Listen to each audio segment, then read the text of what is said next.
Now, a very scary topic for us today. So, thankfully, we have author Lisa Skinner, a behavioral specialist with expertise in Alzheimer's disease and related dementia, with us. A heavy topic. Lisa, welcome. Lovely to have you with us here today. If you could maybe just start explaining a little bit in your own words who you are, where you are, what it is that you're involved with and doing, and most importantly, why is this so important?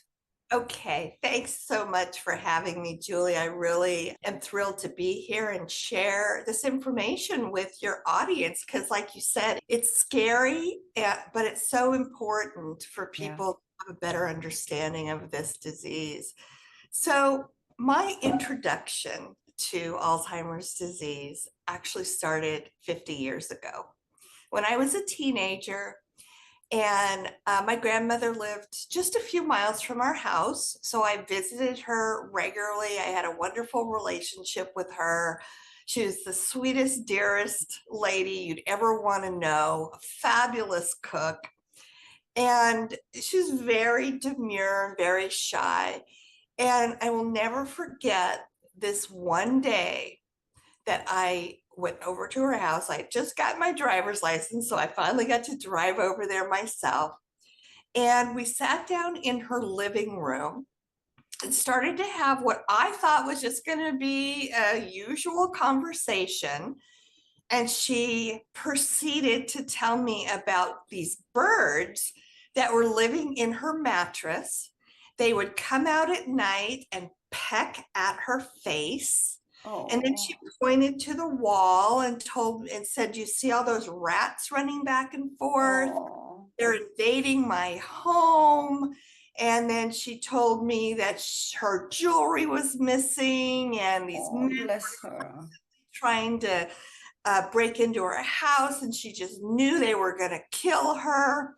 Oh, And I'm just befuddled. I didn't know what to make of the story she was telling me, but I had never known my grandmother to embellish things or make things up or mm, lie. So I'm mm, thinking, okay, what's going on here? right. I even took it to the next step. I said, "Grandma, show me your mattress. Let's go into your bedroom. Show me your mattress. I want to see where these birds are coming in and out of." So we went into her bedroom. I threw the covers off. I pushed the mattress up to look underneath it. I, of course, didn't see See anything. anything? Yeah. And I said, this is a cute story. I said, "Well, Grandma, I'm not seeing any evidence of any birds that are getting in Mm. and out of your mattress. Can you show me where they are?" And she looks me just straight in the face and she says, "Oh, Lisa, they're there. They're just very clever." And that was a classic, as I learned Mm. later on, having chosen to do Yeah. this session. That was such a classic and brilliant response because they will come up Mm. with explanations and justifications for the stories that they believe are 100% true. Yeah. Yeah. So, It's so sad. Also, I think a lot of us don't really understand, exactly what it is, right? Alzheimer's, Parkinson's, dementia. complicated and very confusing. So, fast forward a couple decades, I ended up getting my degree in human behavior.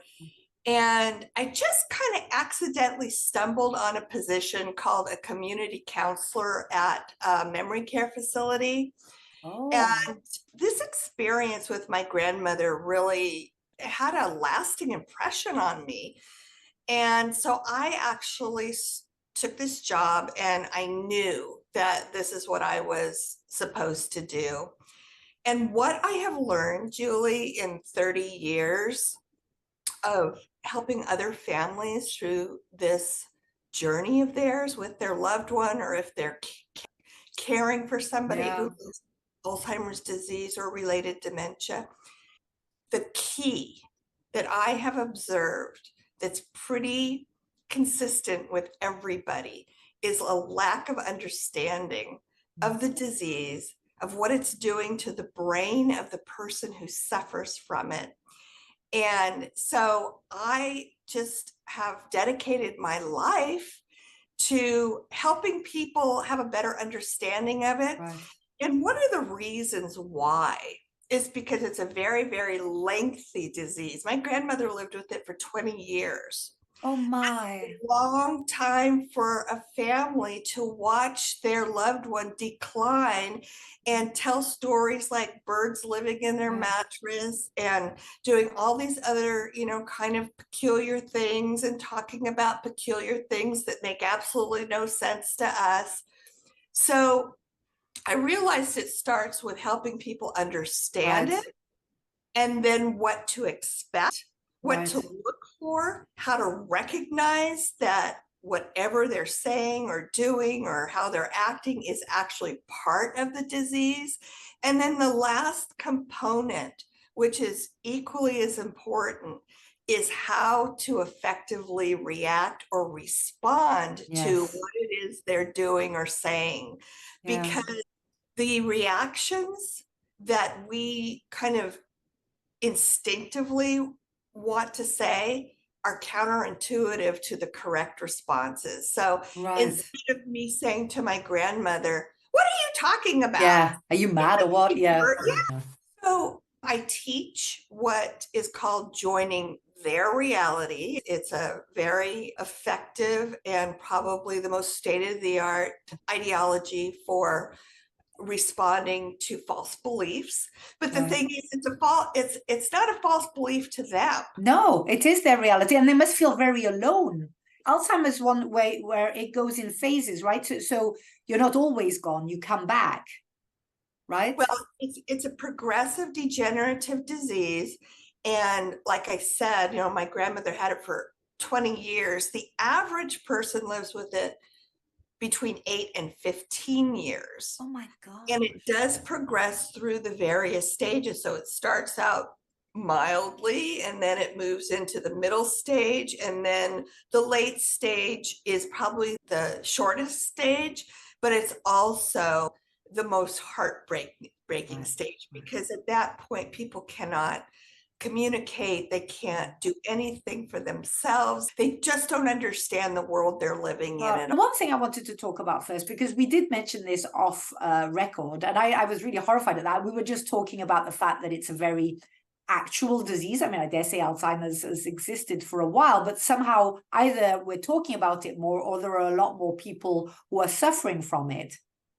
Well, that's kind of a two-sided situation. It has the very first diagnosis of a patient with Alzheimer's disease was at the turn of the century. I think it was 1906 by Dr. Alzheimer's, Alois. People were showing symptoms of it for probably hundreds of years prior to that. But we just didn't have a name for it, right? Dr. Alzheimer's, he actually did an autopsy on the woman's brain and was able to see the plaques and tangles and said, okay, this is a brain disease. So it's been around a very, very long time. When my grandmother was diagnosed with it, they called it senile dementia at the time. They didn't even really call it Alzheimer's disease, but it's synonymous. And the other kind of reference to your question, and that's another thing that I've realized, it seems like everybody has an Alzheimer's story, but nobody is willing to come forth with their story. Once they find out what I do for a living, they tell me, they disclose to me that it's in their family and they want to know more about it. But it still carries the heavy stigmas, and people don't really feel comfortable talking about it because of these stigmas that the person's crazy. Right. And has a mental issue, right? Yeah, exactly. And some people feel shame, some people feel embarrassment. I have noticed just in the last few years since the COVID pandemic that we are hearing and learning more about it. It's trending very regularly in the news, but this has only been in the last couple of years, and I've been doing this, 50 years if you include my mother, but Yeah. 30 years Well, professionally. thankfully, because that means we've got somebody with a wealth of knowledge. And I mean, you've written lots of books, right? You Yes, had, well, make sure we put those in the show notes as well. There was a bestseller, if I remember, Not All Who Wander Need Be Lost. That's a beautiful that title. went bestseller twice, Yeah. and I won a very prestigious award. So as being one of the most inspirational books written in the year that I entered it into this book contest. But the other side of your question, and you're absolutely spot on correct, more and more and more people are developing it. You and I talked about this right before we started recording. In the United States, Alzheimer's disease is the 6th leading cause of death. But in the Netherlands, in the UK, and in Finland, it's the #1 leading cause of death. So it tells you how rampant it is within your population. I don't have a scientific response for why. No, it's strange when you have countries like that which rate so high. Or maybe it's because the system for checking is more accurate, right? So that the data is maybe better than in other countries for registering who has Alzheimer's. But it is very fascinating. But of course, I mean, there are so many aspects I want to talk about. I mean, we were going to talk about tips as well. And I was also interested in tips for also maybe if we, come across people who are confused in the street, how to respond to them. But also, I mean, just suddenly while we were talking, Alzheimer's, would you say it's characterized by also memory loss? Because I'm thinking, we're in this fabulous after 50 tribe where lots of me and my friends were a bit like, gosh, I think I'm going mad. How do I know what is a normal side of aging? And when is it something that I might do well to have looked at? But it's not memory loss. It's literally or mind confusion, right? Like, so your grandmother, where she's vividly in her reality, there are birds picking at her face and there are rats in the wall. And I had something similar with my grandmother. I didn't then know that this was the best strategy, but thankfully I played along, because apparently in her sort of world, I was the only one who was with her. All the rest were baddies, which was very hard for my father, for my aunt and all of that. But so I was with her in Vietnam doing, I'm not sure what, with a lot of refugees, but I did just instinctively play along because I didn't really know what else to do. I think one of the reasons why I played along with her when I was 16 years old is because out of respect for my elder, because we were taught you don't contradict them. You don't argue with them. So I just kind of played along out of respect for my grandmother and discovered years later that actually was the correct response to her false belief, instead of saying, Grandma, what are you talking about? How could there possibly be birds living? Yeah, I didn't do that because I was raised differently than that. Right. But so to come to the memory, what are the symptoms of Alzheimer's to start with? So the hallmark of Alzheimer's disease is short-term memory loss. But where people really get confused about the disease, and that's why they're not really associating all the other behaviors and signs and weird beliefs and things like that, is because most people do believe that it exclusively is about memory loss and confusion.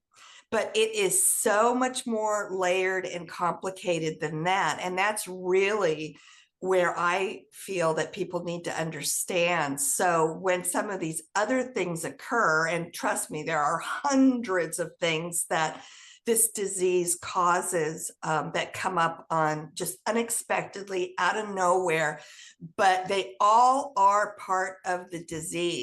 So, that really just takes a lot of education and awareness, and then really helping people understand what's happening to the brain. Because if you have Parkinson's disease or frontotemporal lobe dementia, those are also brain diseases that cause dementia. There's actually over 100 of them, but each one is a little different. A lot of the symptoms and the behaviors do overlap and are intertwined, but each one kind of has its own hallmark. Alzheimer's is the #1 brain disease and the most common brain disease. As a matter of fact, one of the other things I wanted to mention, because it addresses one of the questions you asked me. So the World Health Organization and the Alzheimer's Association have projected that by the year 2050, which is only 22 years away, the number of people who will develop Alzheimer's disease is expected to triple by then. And we as a society are absolutely not prepared for the tsunami of this disease that's on its way. And a lot of the reason why is because we're talking about the baby boomer generation aging in the next, oldest baby boomers are like 80 now, but the rest of us, by the time somebody is 85 years old, 1 out of 3 people will have it. Oh, so huge. Yeah. So there's nothing you can do against Alzheimer's, is there? This kind of piggybacks on something you said a few minutes ago, like lifestyle choices, diet, exercise. All of those things are actually risk factors that will increase or minimize a person's risk of developing Alzheimer's disease. Okay. So there is something that we can at least try to do, right? Exactly. So if you're only 35 years old right this second, and you're thinking, okay, well, Alzheimer's usually starts showing up in people at 65 years old, so I'm not going to worry about something that's going to happen in 30 years. But if you make, because these are science-based, evidence-based studies that have shown that diet choices do make a difference. Regular exercise does make a difference. So you can start implementing all these things now, and hopefully by the time the Alzheimer's disease and some of these other brain diseases really start to affect you, you may have lowered your risk enough just by making healthy lifestyle choices that it bypasses you. Right. Make all the difference in the world. And I mean, there are, I'm thinking on various issues. So first of all, as you say, for us, so 50 plus, we're hoping to live for another good, who knows, 40 years even. So to continue the healthy, so exercise and a healthy diet. But also I'm talking about, parents or various family members around. So there's two things really is, what should we look out for in ourselves as signs, but also what sort of symptoms, rather, in other people should we then think, oh, maybe we take, Auntie Joan to go and have a test of some sort? There are tests. Is Alzheimer's diagnosed by tests? There's no definitive test for Alzheimer's disease. It's really what it comes down to is a process of elimination. The only way that a doctor can definitively say if somebody was suffering from Alzheimer's disease is upon an autopsy, where they have to slice the brain and look for plaques and tangles. But there are things that are on the horizon. And then the other thing I wanted to add, because you did ask me, how do you tell the difference? How do you know if it's something more serious like a brain disease happening, or it's just the normal age? So that's one of the things that makes this disease so difficult, is because it's almost impossible in the beginning, the early stages of Alzheimer's disease, to differentiate it between either mild cognitive impairment that sometimes progresses into Alzheimer's disease, or just normal aging forgetfulness. And this is the whole reason why most people are not even diagnosed with it until they're already well into their mid stage of the disease, because that's when the behaviors, the signs, the symptoms become so obvious and so blatant that you might say to yourself, there were some subtle things that I noticed, but they just I just dismissed them. But then when they do become so obvious, and that's when you take Aunt Martha to the doctor. But typically that is not until they're well into the mid stages of the disease. And it's because of that that I have a lot of people say to me, I just last week I walked into my kitchen and I just stood there and I couldn't for the life of me remember why I walked into my kitchen. So I think I'm getting Alzheimer's disease. Yeah. Now, that could very well just be, that happened to me 2 weeks ago. Yeah, I do it all the time. You forget where your keys are. Here's a very precise example of the difference between either normal aging forgetfulness or mild cognitive impairment, because we all lose our keys, right? Just like we all walk into a room and couldn't remember why, because we're busy people. We have we have a lot going on in our head. This is the big difference. The person that might be suffering from the brain disease might lose their keys, but when the keys are found, they have no clue what they're supposed to do with those keys. They don't know that it's to start their car or to open their front door. That is a huge difference. That is a huge difference. Yes. And Lisa, there is no actual cure, is there, to Alzheimer's? There's no cure, unfortunately, yet.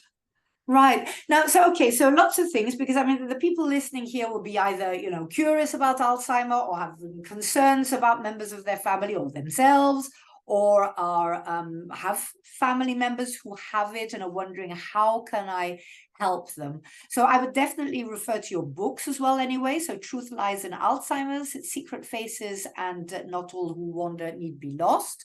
And we'll make sure all of that is in the list. You then also coach families or sort of support them. Now, is that only in person, Lisa?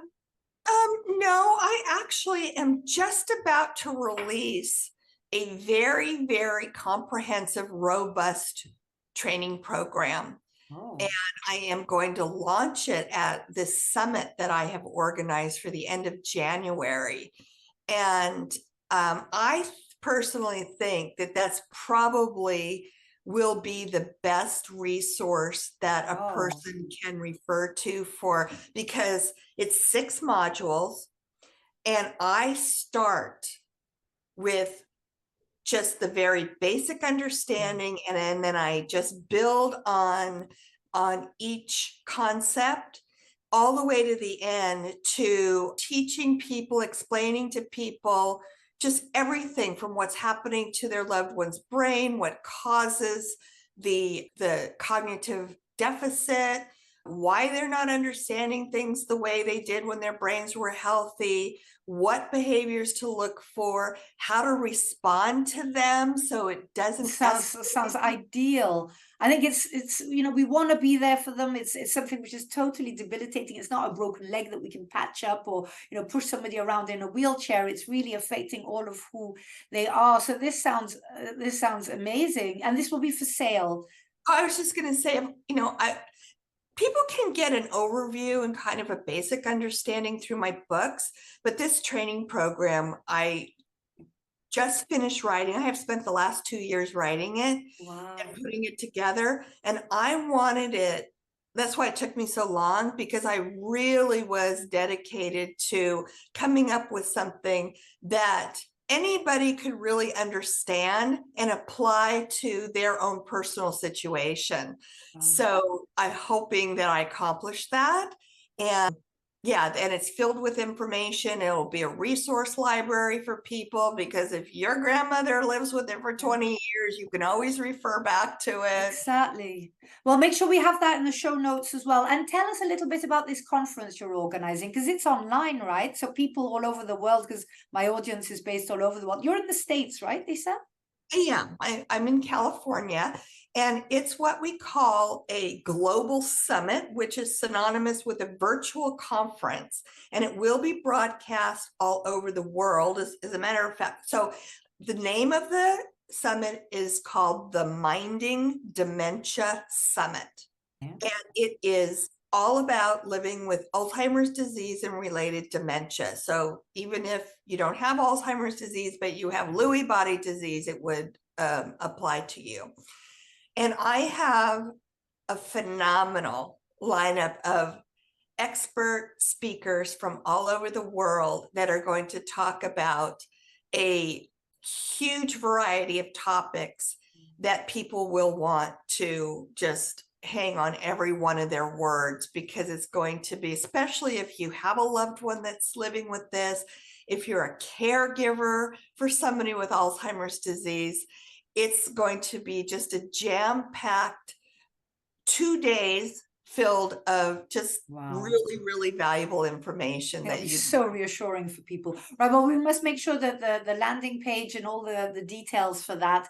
Now, we're running out of time. And I mean, tips, you have mentioned a few anyway. I mean, whether they're tips of what to look out for or how we can help ourselves and others. So I heard you say healthy diet, which is just basically the basics, right? Limit fat and processed and sugars and alcohol. And you said exercise, so getting out there, moving our bodies. Exercising your brain by doing, challenging things. The number one recommended thing that you could do to challenge your brain, there's two things: learn to play a musical instrument and learn a foreign language. A foreign language, yeah, I remember that. I remember saying to my partner, okay, we're gonna, pick up Chinese or Indian or something, so they really keep it active, right? So challenge your brain. With the parts of the brain that you use to learn another language, to learn the musical instrument. So those are powerful. But if you don't want to do those, just, puzzles or sitting in front of the television, vegging is not one of them. Because it's passive, I right? do a lot of crossword puzzles. Yeah, that's a good one. Okay, so keep your brain active. We touched on the best response. Go along, enter their reality, instead of making them feel alone by just sort of saying, are you mad, etc. Now, what about, I know here in Holland we have like adverts even on television for, if you come across like confused people in the street who just suddenly, midway across the street or something, seem to totally not know who they are, what they're doing. Is there anything particular you would have to recommend for that? I think it would be very difficult for a citizen to be able to distinguish somebody who might be suffering from a mental illness like schizophrenia if they, came upon somebody who was talking to themselves and seemed really confused versus somebody who was suffering from Alzheimer's disease, dementia. But I will say that it is very, very common for people living with Alzheimer's disease and dementia this happened to my mother-in-law when she was living with Alzheimer's disease. She took her dog out for a walk every morning for the same route for 50 years. And she continued to do that even after her Alzheimer's diagnosis. But one day she got lost. She couldn't remember who she was. She couldn't remember which way to go back to find her home. She was clueless. She didn't know who she was. Well, fortunately, one of the neighbors did see that she was looking around in a very confused way. She approached her. She said, "Hi, Marianne. It's, Stephanie. Are you okay?" And Marianne didn't know. Could not answer her name or anything. Fortunately, the neighbor knew where she lived and took her home. She just accompanied her home. So I suppose we should just accompany people to the closest police station or something, just a safe return program, because this happens all the time to people with dementia, and it can happen like this. Yeah. They're perfectly fine when they go out of their house, and then just like the flip of a switch, that short-term memory kind of short circuits, and then they don't know who they are or where they are. So I think that if you do come across somebody like that, you might just say, "Are you okay?" And you might be able to tell if they are having like a short-term memory collapse. And then, yes, you'd want to call 911, because there are safe return programs pretty much for most communities, where if you do have a loved one or you care for somebody with dementia, you register them and the police has information on them. Right. Lisa, thank you very much. Thank you to your grandmother for having sparked all these years ago this mission of yours and your quest to understand and to support and raise awareness, which is what you're doing with your summit as well, around this, as you say, uncomfortable, but more and more talked about, I think, topic, because as you say, it's affecting so many people. It's not like we can keep it quiet anymore. So thank you very much. Make sure I have all the details for the show notes. Good luck with the conference. And yes, keep us posted. New books, and especially on this training program, because I can imagine for people who just find out that a member of their family or something is diagnosed, I can imagine you are so desperate for any explanation, and starting from the most basic is the best. So thank you, Lisa. Thank you very much. All the best to you and your mission, and to the rest of you out there. Be reassured, we then now have sources and places you can go and talk and get the support, the knowledge and the tools that you need in order to help those around you. All the best to you all. Bye-bye. Bye.